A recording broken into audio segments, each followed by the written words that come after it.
विषय पर मैं अपनी बात रख रहा हूँ।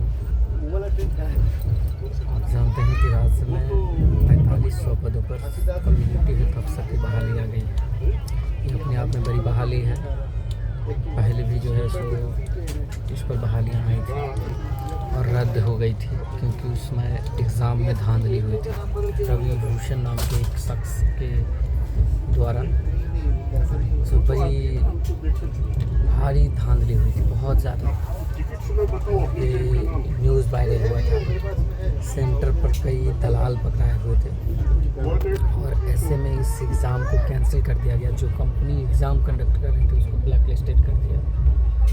और आज फिर एडवर्टीजमेंट आया है। Para medical association of Bihar लगातार तमाम विषयों को लेकर के बात कर रहा है, चाहे वो पैरा मेडिकल का ऑप्थेल्मिक असिस्टेंट की नियुक्ति हो या लैब टेक्नीशियन की नियुक्ति। 15 दिनों में लैब टेक्नीशियन की नियुक्ति का भी एडवर्टीजमेंट जो है सो आ जाएगा। कहा तो गया था कि 15 तारीख के अंदर इस सारी पोस्ट का नया वैकेंसी आएगा। आयुष चिकित्सक हो या ऑप्थेल्मिक असिस्टेंट हो या लैब टेक्नीशियन हो, जो NHM के माध्यम से आना है, RVS के माध्यम से थोड़ी बहुत देरी भी हो सकती है, लेकिन 10-15 दिनों में सभी पदों पर नियुक्ति आ जाएगी। मैं बात और अभी जो CHO की नियुक्ति आई है, आपने देखा होगा कि इसमें 1/4/2025 कट ऑफ रखा गया है। जो लोग 1 अप्रैल तक में पास आउट होंगे या हैं वो लोग इसमें फॉर्म भरेंगे। काफ़ी महत्वपूर्ण है नियुक्ति राज्य के छात्र के हित में। पहले जो एग्ज़ाम वी-साइन करके एक कंपनी जो है सो वो एग्ज़ाम ली थी, वी-साइन को रद्द कर दिया गया, ब्लैक लिस्टेड कर दिया गया, क्योंकि उसके जो बड़े बड़े पदाधिकारी थे वही इस धांधली में शामिल थे। और स्वास्थ्य विभाग जो अपनी नाकामी छुपाने के लिए और कोई ऑप्शन नहीं था या रद्द करने के अलावा स्वास्थ्य विभाग को भी कहे तो बड़ी संख्या में करोड़ों अरबों की डील हुई थी।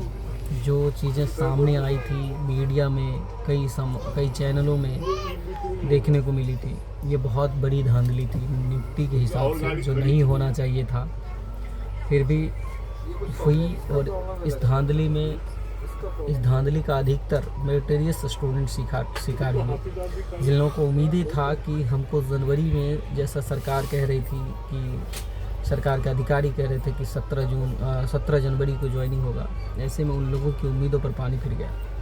अपने आप में वो बड़ी बहाली थी, इसमें कोई डाउट नहीं है, लेकिन बावजूद CHO की फिर से बहाली आई है। अब लैब टेक्नीशियन, ऑप्थेल्मिक असिस्टेंट का भी बहाली आना है, बहुत जल्द आएगा। आयुष चिकित्सकों की भी बहाली आएगी, बहुत जल्द आएगा। अपने आप में यह काफ़ी महत्वपूर्ण है। CHO की नियुक्ति के लिए एक चीज़ गौर करने वाली बात है कि जिन लोगों ने BSc नर्सिंग किया है वो फॉर्म भरेंगे। इसके अलावा जो लोग GNM किए हैं और उनके पास CCH की डिग्री है वो भी फॉर्म भरेंगे। दो जो इसमें मेन जो नर्सिंग फ्रेटर्निटी से एलिजिबिलिटी है उसमें 2 चीज़ें हैं। एक तो BSc नर्सिंग किसी भी यूनिवर्सिटी से हो या वो किसी स्टेट नर्सिंग काउंसिल में रजिस्टर्ड हो।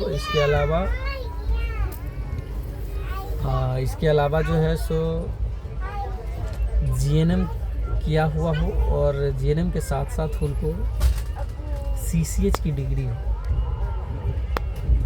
और GNM का भी किसी स्टेट नर्सिंग काउंसिल में रजिस्ट्रेशन हो। और जब बिहार में कर रहे हैं तो बिहार में रजिस्ट्रेशन चाहिए। तो ये अपने आप में काफ़ी महत्वपूर्ण है। 4500 पदों पर आपको पता होगा कि CHO से अस्पताल की जो सुदूर ग्रामीण इलाकों में जो व्यवस्थाएं हैं स्वास्थ्य उपकेंद्र का, उस स्वास्थ्य उपकेंद्र पर इन लोगों की तैनाती होती है। और स्वास्थ्य उपकेंद्र पर तैनाती होती है, स्वास्थ्य उपकेंद्र पर लोग बड़ी संख्या में जो गांव देहात के लोग हैं